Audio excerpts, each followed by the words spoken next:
कैसे प्रोसीड करना है और क्या क्या बातें, थोड़ा 5-7 मिनट इस पे बात कर लेते हैं। 5 चैप्टर्स हैं हमारे पास 11th क्लास में। पीरियोडिक टेबल, केमिकल बॉन्डिंग, जो कि थोड़े बड़े चैप्टर्स थे। पीरियोडिक टेबल में हमें अप्रोक्सीमेट 16 क्लासेस लग चुकी थी। केमिकल बॉन्डिंग में अप्रोक्सीमेट 26 क्लासेस हमें लग गई थी। ये थोड़े बड़े चैप्टर्स थे और जैसा कि कहा था कि S block, P block and hydrogen तीनों चैप्टर मिला के भी पीरियोडिक टेबल से छोटे रहेंगे, वैसा ही हमारे पास हुआ है। एस ब्लॉक और हाइड्रोजन तो मिला के दोनों, एस ब्लॉक में हमारे पास 3 लेक्चर करीब में हो गया था और हाइड्रोजन 2 से 2.5 लेक्चर, ये दोनों मिलाकर भी आयनिक बॉन्ड से भी छोटे थे। आयनिक बॉन्ड अकेला 5 से 6 क्लास चला था, 6 क्लास, और ये दोनों मिला के भी 5 में हो चुके हैं। तो ये जो दोनों चैप्टर्स हैं, ये तीनों चैप्टर ये कम टाइम के थे, क्योंकि डिपेंड करता है कि हमें एक तो थ्योरी इधर कम है, प्लस डिपेंड करता है हमें पुराना कितना याद था। ठीक है, ठीक। तो अब आपको करना क्या है ये सुनेंगे, सारी बात एक साथ में 5 मिनट में समराइज करके बता दे रहा हूँ कि आपको आगे कैसे प्रोसीड करना है। बोलिए ठीक है, कोशिश करेंगे सुन लेंगे या कोशिश करेंगे कि बाकी लोगों को सुनने देंगे। बोलो ठीक है। Yes sir. Periodic table, chemical bonding chapter बहुत बड़े हैं, तो हमें एक बार के लिए लगता है कि सर हम शॉर्ट नोट्स बना लें। तो शॉर्ट नोट्स बनाना यहाँ पर काम इसलिए नहीं करेगा क्योंकि देखो पॉइंट्स बहुत सारे हैं। पॉइंट्स बहुत सारे होने के बाद उसके अंदर फिर बहुत सारे नोट पॉइंट अलग से और हमने काफ़ी सारे लिखे हैं। इतने सारे पॉइंट्स के अगर आप शॉर्ट नोट्स बनाएंगे तो कुछ देर बाद आपको लगेगा कि सर इस पर क्वेश्चन कैसे आएगा, तो उसके लिए हमें कॉपी खोलनी पड़ेगी। तो शॉर्ट नोट्स अलग से बनाने के बाद भी अगर कॉपी खोलनी पड़ गई तो फिर फायदा हुआ ही नहीं और टाइम वेस्ट हो जाएगा। और इतने बड़े चैप्टर के शॉर्ट नोट्स बनाने के लिए 1 दिन या 2 दिन एटलीस्ट लग ही जाएंगे। 1-2 दिन लगे, उसके बाद भी कॉपी खोलनी पड़ी तो हमें लगेगा कि हमने बहुत ज़्यादा टाइम वेस्ट कर दिया जब बाद में कॉपी खोलनी है। और ये जो हमें लगेगा कि हमने टाइम वेस्ट कर दिया है, इस चक्कर में हम और 4-5 घंटे वेस्ट कर लेंगे कि हमने बहुत ज़्यादा टाइम वेस्ट कर दिया, डिप्रेस हो गए। और वहीं से हमारी ये साइकिल शुरू हो जाएगी कि हम बहुत ज़्यादा टाइम वेस्ट करते हैं, सर समझ नहीं आ रहा टाइम कहाँ वेस्ट कर देते हैं। तो पहली बात, जो भी सब्जेक्ट के लिए जो भी टीचर बता रहे हैं उस चीज़ को फॉलो करें। शॉर्ट नोट्स नहीं बनाने, इसलिए नहीं बनाने क्योंकि बहुत सारे पॉइंट्स है, वो कॉन्सेप्ट यहाँ पे नहीं चलेगा। हाँ, अब ये सवाल, पहला सवाल अपना ये बनता है सर शॉर्ट नोट्स बनाए तो नहीं बना। इसी के साथ आपका दूसरा सवाल बनेगा कि सर ने बोल दिया शॉर्ट नोट्स नहीं बनाने, तो हमारे मन में एक अगला सवाल आता है कि सर जब टेस्ट आते हैं, बार बार टेस्ट आएगा, तो हम इतना सारा पूरा चैप्टर एक साथ कैसे रिवाइज करेंगे, थ्योरी सर बहुत सारी हो जाती है। तो अगला सवाल हमारे मन में ये आएगा।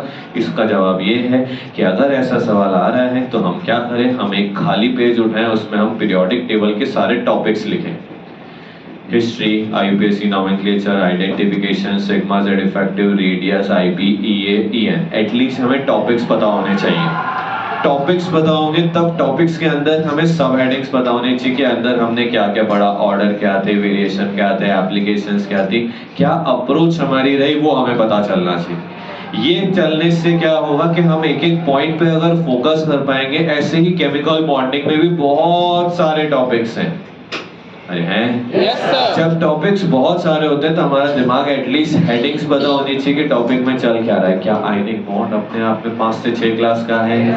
आयनिक बॉन्ड के अंदर एक कहानी बना लीजिए आप। जैसे जैसे पेज पे लिखना शुरू करेंगे तो आपकी एक कहानी बनती जाएगी। आयनिक बॉन्ड कैसे बना? आयन से बना। आयन कैसे बने? तो एक केटायन है, एक एनायन है। केटायन एनायन कैसे बन रहा है? तो मेटल और non metal, metal non metal जुड़े तो क्या वहाँ पे bond Haber cycle, lattice energy बोलो रिलीज हो रही है। लेटिस एनर्जी रिलीज हो रही है, यानी कंपाउंड बन चुका है, तो जाएगी दिमाग में। बोलो बात की गंभीरता को समझ पा रहे हैं? अरे सभी लोग झूठ बोल रहे हैं, बोलो तारा रा। ठीक है, इसी में आगे हम बढ़े तो सॉल्युबिलिटी आने के बाद कंपाउंड पता चला, कंपाउंड की स्टेबिलिटी देखी, दैट वाज थर्मल स्टेबिलिटी कि कंपाउंड। यदि अगला सवाल उठता है कि हम सर रिवाइज करें तो तब कैसे करें? तो जैसे पढ़ा है वैसे करें। क्या बॉन्डिंग पढ़ते टाइम पे हमने पीरियोडिक के पॉइंट्स को रिकॉल किया जहां जहां जरूरत पड़ी? स्टार्टिंग में कोवलेंट कोऑर्डिनेट एच बॉन्ड चलते हुए सिर्फ कॉन्फ़िगरेशन, जेड इफेक्टिव, सिग्मा और रेडियस ईएन की जरूरत पड़ रही थी। लेकिन जैसे ही आयनिक बॉन्ड आया, आयन बने, तो क्या आयन बनने में इलेक्ट्रॉन रिमूव या गेन होने पर हमें आईपी और ईए की जरूरत पड़ी थी? जहां जो चीज की जरूरत पड़ी वो हमने यूज करी। तो जब पढ़ रहे हैं तो पुरानी चीजों को रिकॉल करें, उससे प्रेजेंट भी समझ में आएगा और पुराना भी रिवाइज होगा। बोलो ठीक है। क्या हम एस ब्लॉक में है तो हमने पीरियोडिक बॉन्डिंग के पॉइंट्स को रिकॉल किया? क्या पी में है तो पीरियोडिक बॉन्डिंग एस को बोलो रिकॉल किया? जब पढ़ रहे थे तब कहा था कि आगे पढ़ेंगे, और आगे जब पढ़ा तो याद दिलाया कि पीछे भी हमने ऐसी बात कर रखी है। ऐसा ही हाइड्रोजन में भी बोलो यही पैटर्न फॉलो किया था। तो जितनी बार आप रिकॉल कर पाएंगे, रिकॉल कब कर पाएंगे? जब पुराना रिवाइज अच्छे से होगा। बोलो ठीक है। जितना आप रिवाइज करेंगे, inorganic chemistry directly proportional to revision, और ये शुरुआत से चलेगा।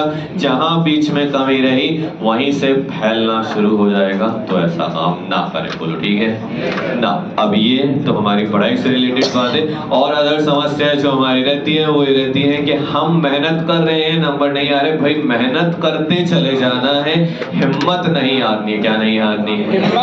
हम यहाँ एनालाइज करने आए हैं, हम देखने आए हैं कि हम कर सकते हैं, हम कोशिश करने आए हैं। भाई ये कंपटीशन है। क्या है?